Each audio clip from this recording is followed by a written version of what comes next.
So Aljamain Sterling versus Youssef Zalal this weekend, and I don't understand why a lot of people are picking Youssef Zalal. Like, I'm going with Zalal, but him being that favorite to win the matchup is kind of crazy to me, because you would think Aljamain Sterling would beat the favorite in this matchup, especially with his background, who is a great grappler, former bantamweight champion, coming up a weight class, lighter man skill. He arguably 10-8'd Peter Yan on the ground in one of the rounds, and he also went back and forth with Evloev in the grappling and arguably had bigger moments than Evloev. That's very impressive to do to somebody who's number 2 in the rankings, next for the title shot. You know, like, I'm just saying, you would expect him to be a decently sized favorite, but it looks like he's not. I don't really get it, but I understand it because my logic to the fight is just a stylistically different matchup from those matchups, and it is a harder matchup in my opinion. Not like a crazy hard matchup for him, because I could see him winning the matchup, but I just see Zalal being a little bit too tricky for him in moments, you know? Like, I know Zalal doesn't have the craziest resume. Like, if you do the resume game, then like Alja beats him 10 times out of 10. But when it comes to like his skill set and how he fights, he is very impressive as a fighter. Like, I know he had like a boring fight against Cater, but like I'm mostly going to talk about his Emmett performance. In that Emmett fight, it was very impressive that he shot a takedown, played the guard game a bit, and then subbed him immediately with an armbar. Almost nobody does that to Emmett. Literally nobody, really. Like, who's the last dude to sub Emmett like that? You could make a case with Yair, but Yair had to go to war with Emmett for a bit before he even got that submission attempt. Like, he had to get cracked and then crack Emmett with some shots as well, and then he finally got the submission. Like, it took a bit before he got that sub, and Zalal did it so easily. It's like he made Emmett look like an amateur out there.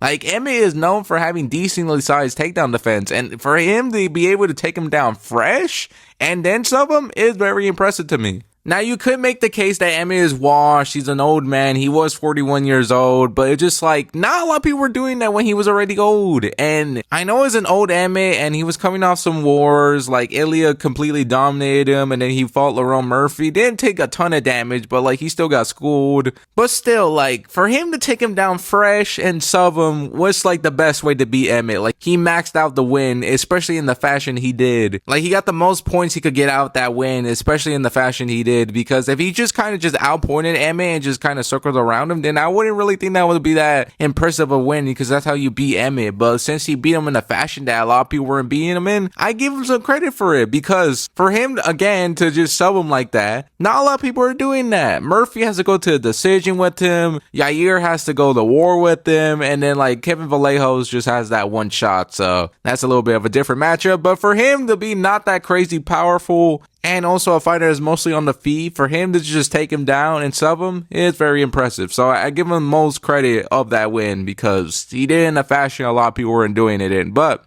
Aljamain Sterling is not Josh Emmett, so that's the thing. Josh Emmett might be a decently offensive wrestler and all, but like, he has decent takedown defense. But Aljamain Sterling is like not a better Emmett, because they're totally different styles when it comes to like the way to fight. But when it comes to straight wrestling and jiu-jitsu, he is a way better grappler than Emmett. It's not even a competition there, because Emmett is not really that crazy with control. He does have some crazy slam and some explosive moments, but other than that, he doesn't have crazy control. Nothing really on the bottom game or on top game. Like, he doesn't have anything that's impressive when it comes to his ground game. He's just known for the power he has in his hands. But well, Aljamain Sterling, not really known for the power of his hands, but he does have decent striking a bit in moments, especially at bantamweight. I thought he was a better striker at bantamweight than he was at featherweight, because he was throwing knees, he was doing stuff that was a little bit unorthodox compared to now. He's kind of more basic on the feet, but it still works, you know? So it doesn't really play to his game as much, but he still can set up takedowns, get people down, and do the things he usually does, even when he was at bantamweight.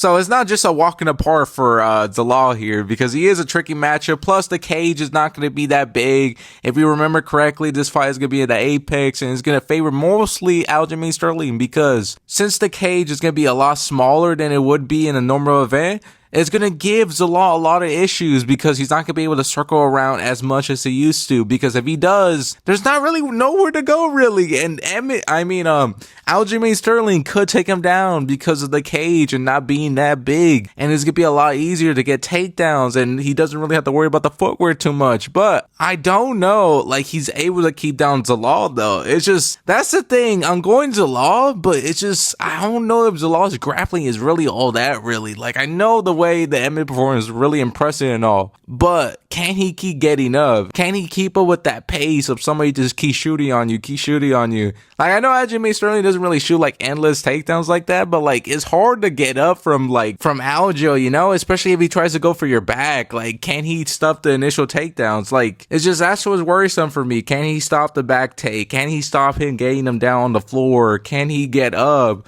These are the questions I need to know, because that's why I'm kind of hesitant to picking Zalal. Because if they were still using the same sized octagon they were using for like the pay-per-views or the fight nights for a live event, I would go Zalal hands down. Like, I wouldn't be that worrisome in this matchup because the rings would be bigger. He would be able to move around a lot cleaner. But since this is a smaller octagon, it worries me that like Aljo could just take him down and cut him off a lot more easier, since it's going to be a lot of a smaller of an arena, or octagon, you know? Like, that's what worries me. But in saying that, I'm still going to go Zalal. I still think the footwork is going to be too much for Aljo, and I still think he's going to be able to move around a bit. Even if it's a smaller cage, he's going to be able to move around Aljo. He has great footwork, able to cut off Aljamain Sterling. Like, say Aljo's going to go to the right, Zalal's going to be immediately to the left. Like, he's going to be out of the way immediately before Aljamain Sterling could even shoot a takedown or even try to attempt one, you know? It's just, his footwork is really good. Like, the way I could describe it is kind of an O'Malley-esque, kinda. It's just, there's no like counter coming if you're gonna go for the shot, you know? That's the thing with Zalal. The only thing that's kind of worrisome for like Aljo would be the knee of Zalal, because he does have a good knee up the middle and he's able to catch opponents when they're rushing in, especially with how Aljo shoots. He does shoot a little bit too mid-range, you know, like he is there to get kneed. So I could see a knee coming out of nowhere and like KOing Aljamain Sterling, but I don't think it's going to be in this matchup. I think this fight is going to go to decision. It's going to get scrappy a bit. I think Aljo's going to have struggle with the footwork early, and then he'll eventually get him down, but I think it's going to be a little bit too late. Like, by the time he gets him down, I think Zalal is going to be up by like 3-0. Honestly, like, I think about round 4, Aljo's going to have his way a little bit. 5, the same thing, but Zalal is able to survive and win a 3-2 decision. That's how I think the fight's going to go. I think Zalal is going to do his thing early, but then Aljo starts to take over in round 4 and 5, but it's going to be too late because he's going to be down 3 rounds and then he's going to lose a decision victory here. I could see Aljo laying some leg kicks though, and might like hinder Zalal a bit, because Aljo does have a decent leg kick, especially if he tries to use it when he's moving on the back foot.